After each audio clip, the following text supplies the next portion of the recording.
Okay, up next, we have Anirudh Venkat. He's presenting predicting joint angles during locomotion in Drosophila.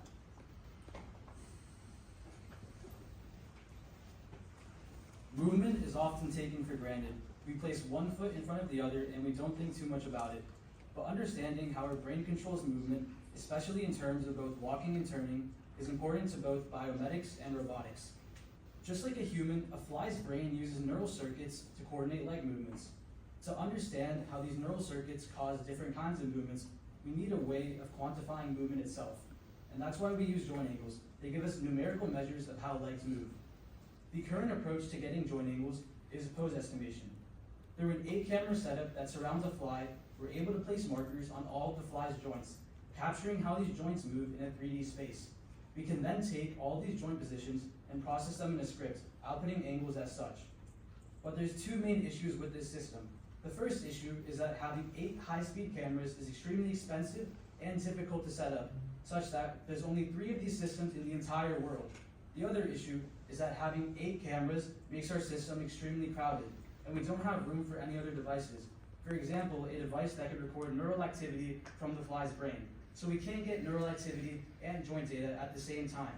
But something that we can get at the same time as joint data is the path the fly takes. By measuring how the ball under the fly rotates, we're able to reconstruct the path of which the fly walked. And here's an example of that path. And the color bar shows the velocity of the fly. We're able to deconstruct this path into about 50 different features, the 3 most important being the x, y, and z velocities of the fly. We then input these features into an LSTM model. LSTM models function quite similar to our own brains. They're able to store important information and filter out information which is not as important. They process data in sequences. They use about 1/4 of a second from the past to predict the current joint angles. They also specialize in recognizing patterns over time. In our case, they're able to recognize patterns in movement. When this pipeline is fully completed, we should be able to get joint angles only by using the path of the fly as input. This tool will give anyone access to accurate joint angles and will only require a fly on the ball setup. It opens the door for labs across the world to start studying movement with no need for expensive cameras or complicated setups.